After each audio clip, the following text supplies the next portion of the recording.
everybody, and welcome to What the Fuck Friday. What the fuck? This is the last What the Fuck Friday of the year. Is that crazy? And we'll be at the end. We'll be talking about the future of What the Fuck Fridays and all that fun stuff. But before then, we're gonna be talking about Velocipastor. Woohoo! So first of all, I'm your host, Jonathan Moody, and I'm here with, Paul Aberzunza, known as the Moo Cow. Moo. and we're also with, Hi, I'm Lenore. and then we're also with Lady, Hi, Lady. who joined us, I think, for another episode. Say And hi. Continuity Monkey. Hi. Oh, that's so cute. Oh, you can have her over here. Okay, so we're here to talk about Velocipastor. If you have not seen the movie, please go see it. It's on Amazon Prime. We highly recommend this movie. A lot of fun. I was telling Jonathan earlier, there were a group of movies I was really looking forward to, starting with Carousel, going to Clownado, and Velocipastor, and there was just a bunch of stuff. And of all the ones that I was really excited about this year of seeing, Velocipastor, I think, is my favorite one. Now this year, it was very good. This year I had bunch of stuff. Had a bunch of stuff, and like you said, we had already done both Carousel, and we also did Clownado, Right. all as What the Fuck Friday movies. Right. So I think that's amazing that we were able to get them all. They're all Wild Eye releasing movies.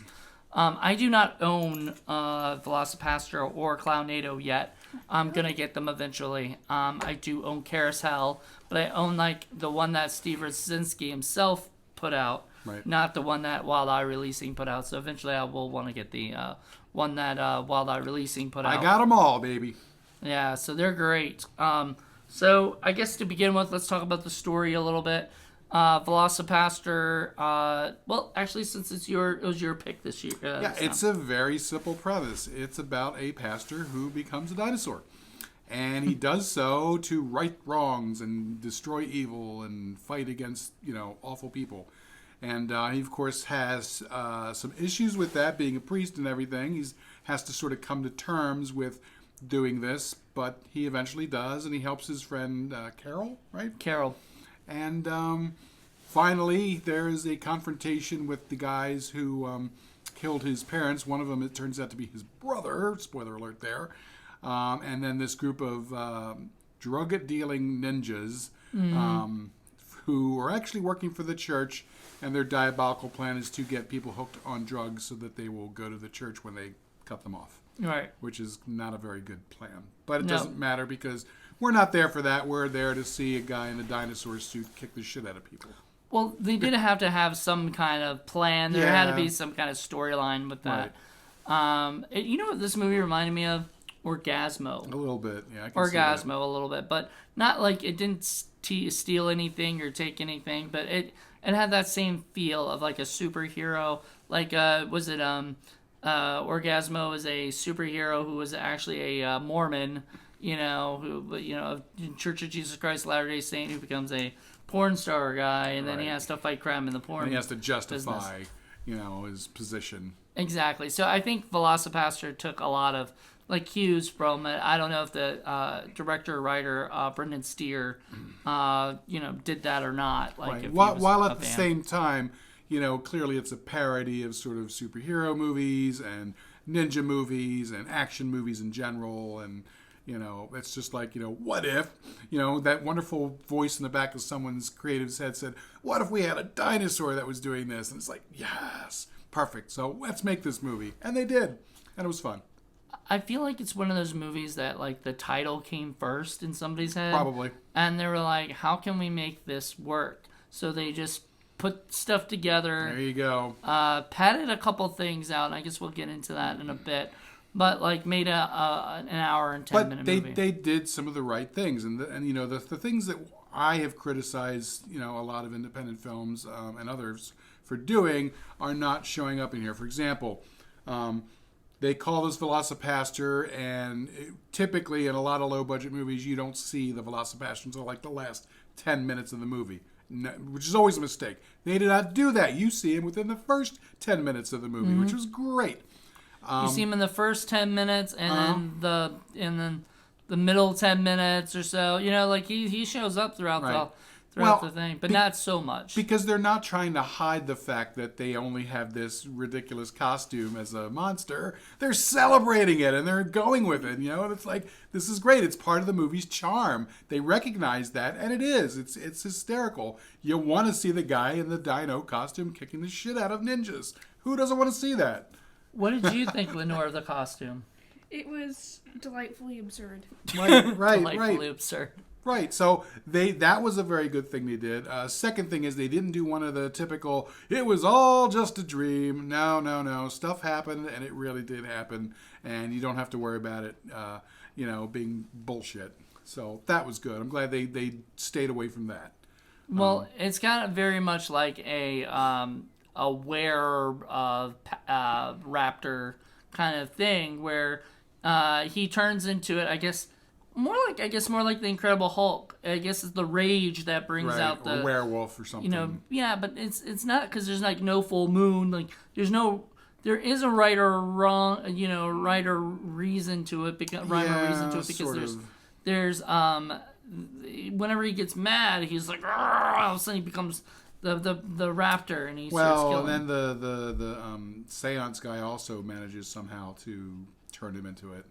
That's true. And then in the beginning of the movie, he turns into it with it just happens, you know, because. So I guess I don't know. And then Mermaid, what was his name? Frankie Mermaid also makes him turn. Frankie Mermaid was funny. We both thought this exact same thing.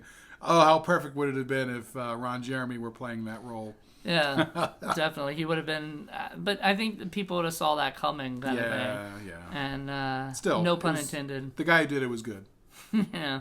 But yeah, so no, it was, the guy who did it kind of did remind me of Ron Jeremy. Yeah. So I think that was like the look that they were channeling going for. in that 70s Ron Jeremy look. It was fun. It was slimy. Swimming in bitches.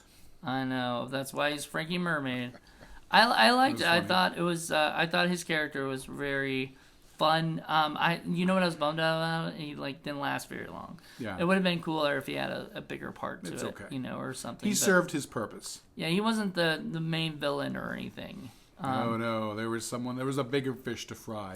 Yeah, but was he really? I mean, he didn't really seem that. You know what I mean? Like, he didn't seem that.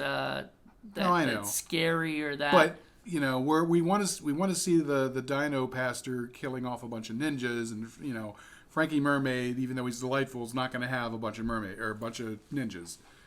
He's kind of like the early boss, not the final boss. So it was a bunch of white guys. Yes. I think one black guy in the group of non-Asians. Non-Asians playing the ninjas, except for the one boss. For the final boss. Right.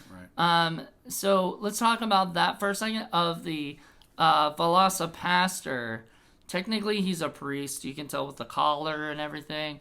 And that was one of my first thoughts. Isn't this guy a priest, not a pastor? And we're thinking Velocipriest didn't really sound as good as Velocipastor. Right. I like Velocipastor. That definitely has like a more of a. But he was a priest. He mentions it says I'm a priest or whatever. And he probably couldn't be Velocibishop because he'd be too young for that. But they also purposely got a lot of things wrong. Yeah. On purpose, like the what do they say? Priest college. Seminary. Instead of seminary, they say priest college. I mean, they obviously were like. I'm pretty sure that Brendan Steer actually knew that these were deliberately wrong for the movie, Yeah, it's funny. And then, during the seance, I don't know that the guy was channeling any kind of actual real language. I think he was just kind of making shit up. But that kind of fit, too. It was cool. It was well done. It was supposed to be an exorcism because the other priest, his best friend or whatever, his friend and colleague, thought that he needed to be exorcised, that there was a demon inside him that he was going to get out. The middle was a little soft. The whole Vietnam thing and explaining the older priest background and, where his girl Adeline sort of shows up. Yeah, that was a what the fuck. That was what the fuck. I mean, her demise was funny, but why she was there... that was the one thing I didn't like, is it wasn't very funny. I mean, it was just like... Okay, that happened. You know, I don't know. I didn't find it really funny because I mean Not I understand there was a particularly. mine there. They like even said, you know, oh we shouldn't have put that mine there or something like that, like to that extent. So Would have been funny if one of the other soldiers had said, "Are you okay?" And yeah. obviously she's just liquid. Well, what did they say? They did say something like that when one of them was dead. Is like, you know, somebody died, and they mentioned like a line like that. Like it was Yeah, like, the Chinese girl early on with the arrow. oh yeah, yeah. Are you hurt or something like that? Hurt. Yeah, You think? yeah. So like it has that kind It's of cute. tongue in cheek, kind of poke fun at these kind of bad movies, kind of thing. Right, So, right. Now, I thought the acting was really good.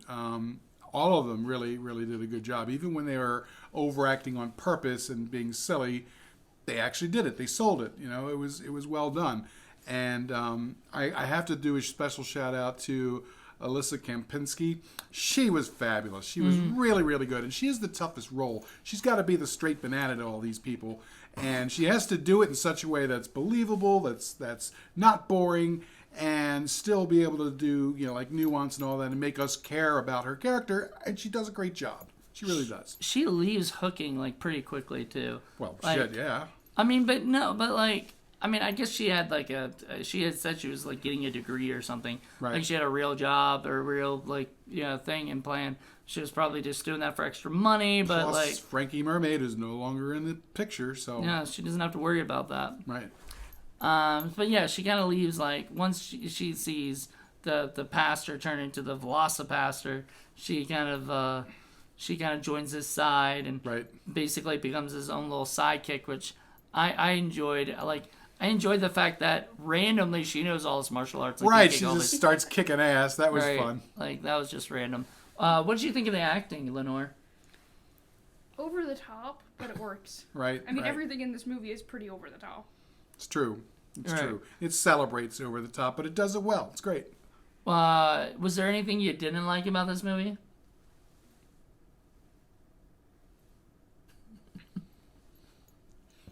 I feel like we need the Jeopardy theme right now. Can't think of anything. We'll give you a couple minutes. I thought the soundtrack was cool. That it had a lot of interesting songs in it. What about you? Is there anything you didn't like? Like I said, there were just one or two little bits that I didn't care for that I thought, you know, were there for padding that they could have cut, but They overall, actually couldn't have cut because it'll be like shorter than. yeah, an hour and or 10 just put minutes. other stuff in there. But it was fine. I thought dramatically going into every character's backstory was kind of funny. It was funny to you. Yeah. Yeah, because that's the whole. I guess that's the point. Is like usually you just do the main character's backstory or the villain's backstory or whatever. That's it.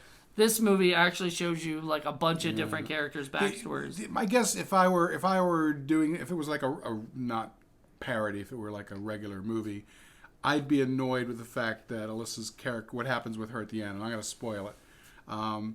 It's sort of one or the other, but instead, you know, she kind of ends up, you know, both. If you know what I mean. We can spoil it. I guess We'll we put could spoil spoil. You know, if you haven't seen it yet, I mean, we are putting spoilers on the thing. So if you haven't seen it, She gets Goes killed so they could have the cliched no, and then the final death scene and all that. But then it turns out, oh, she's okay. yeah, which made no sense. It made no sense. But they did that on purpose. Right. So it works for this kind of a film. If it hadn't been a parody, I'd have been tearing my hair out. No, If it had been like a serious movie or whatever, you because then know, it's a cartoon. which I thought it was hilarious in the beginning. They have like the car explodes and they have like the VFX car. Well, To I be mean, inserted later. Yeah, to be inserted later.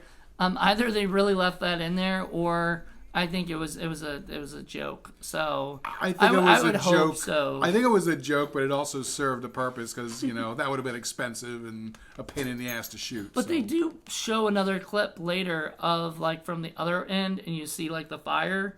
So I mean, it could have been like they could have done it. I think and it would have worked. It's just they didn't. I guess they didn't feel like. I think they they felt didn't like need it would it. be a funny thing while they were writing. It's just like it'd be funny to have like a car explosion. You don't actually see it. You Right, know, right, and right. like there's a thing there like as if we left that out. we got this movie. We understand what exactly what it is. It's right in our wheelhouse. This is exactly the kind of thing we like. It's a perfect What the Fuck Friday I mean, because if anything, it may not have been quite what the fuck enough. Maybe that's the only other criticism I might have had compared to some of the other what the fuck movies we've done. It wasn't quite so over the top and insane and crazy, but it was good enough. You know, it hit that sweet spot perfectly. perfect. Hi, lady. Yeah, she wants to join us again. So I guess that's pretty much it. We really enjoyed this movie. It was good. A very good Wild Eye releasing. We were happy. recommend this movie a lot. I went to Texas Frightmare this year, and it was playing there, but unfortunately it was a really small room because I don't think they were expecting it to be like a big hit, you know. So which they should have put in the and I presume big it room. has been. I mean, I wonder.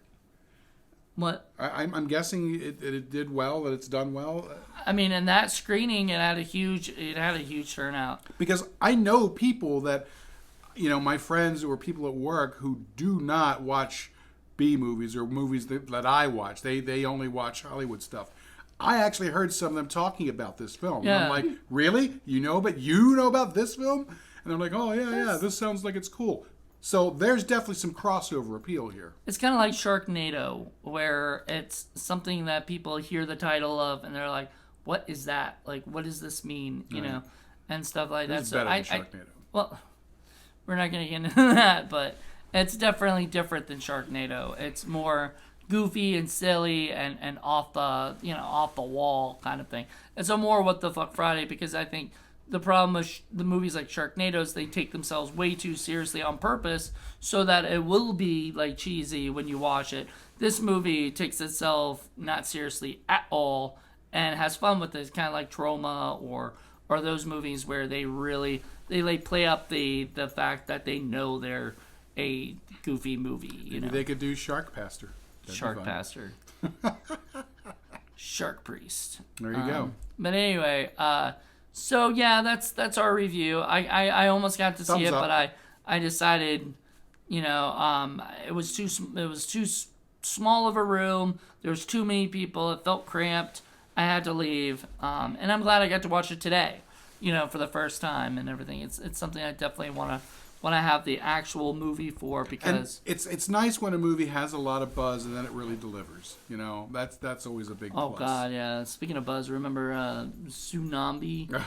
Another Wild Eye releasing movie that just I think it was Wild Eye. But it just wasn't nearly as good as this one. Great title. Yeah. You know, but that's the thing. You see these movies, you know, and you think, "Oh man, this is going to be great." And it might be great, it might not work. They're all worth checking out. You Yeah. never know. I Never mean, know. These are all movies that regular Hollywood studios are never touched with a 10-foot pole. So, you know, the only way you're going to see it is independent movies, independent cinema. Well, that's the one thing I really like about Wild Eye releasing, doing a lot of stuff on Amazon Prime, is a lot of their films you can actually see. So That's cool. there That's you cool. go. We thank you. Thank you, Wildlife Releasing. Yeah, for putting it out. I guess our final thoughts are thumbs up. Thumbs up, baby. Hooves You gave it up. three thumbs up. Ladies and liked it too. Lady four thumb, Paul up. So we really enjoyed it. It was fun, and we recommend it. So what is the future of What the Fuck Friday? So next year, I will be in LA, Hollywood, living there. He'll still be in Virginia, so we'll be doing What the Fuck Fridays, except I'll be there, he'll be here. East Coast, West Coast, baby. And the first one we're going to do is going to be in LA. And then the next one will be in February and everything. So once a month, we're still planning. There may be times that you might not get one or something or whatever just because we're busy.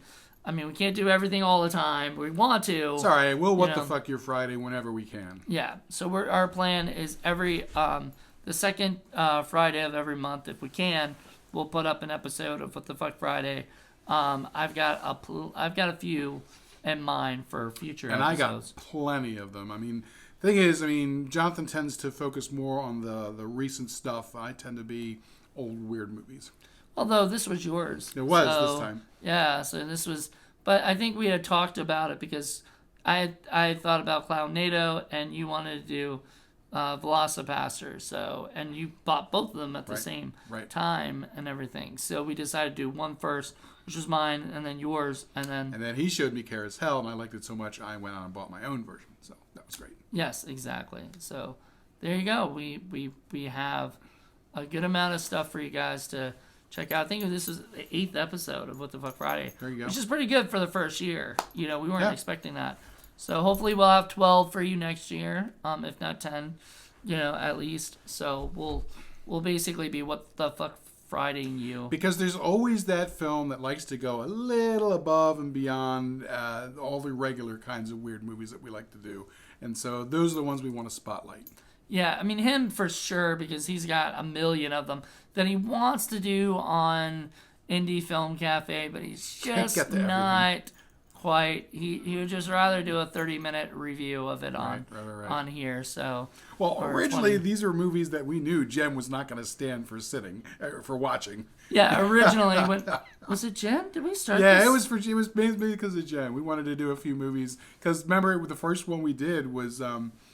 What was it? The vampire ones. It was the naked vampire movie. Yeah, the Misty Lust Monday for one. Dracula. Yeah, Misty Monday one. With Misty Monday, and it was like, there's no way Jen's gonna want to sit through this. So yeah, wow, we What did. the Fuck Friday? Did we? Wow, have we been doing it since 2018? Yeah. Good God, it has been like a year. Or a little longer than a year. And it's kind of evolved slowly into its own thing. I know. We didn't do it like it wasn't originally. This wasn't a once a month thing. Nope. This was just a. When we got to it. But hey, guess what? Our plan is to try to keep this as once a month thing because we really like doing these. These are just a lot of fun. And we did this on our spare time and whenever we had the chance and everything. And it's not like we don't have enough movies to review. We have tons of them. Yeah, we have tons of them. And that's another thing. Like I said, like there's just some that we can't do for Indie Film Cafe that we're just like, but we want to keep showing them. And I know I've got a few movies that even Jonathan is too afraid to look at. So that'll be good. I'll find some people to torment with those. It'll be a lot of fun. Oh, yeah. Poor Lenore. You'll be safe, Lenore. Not even you. I won't torment you with it. Okay, good. James, where are you? Oh my goodness. Poor guy. He had two of the worst ones this year. He did. Oh, he survived. He did well. He actually said he was on the blood predator. He said he's immune to them now. So we shall see. Wow. I may break that immunity. I will test that immunity really hard. Oh yeah.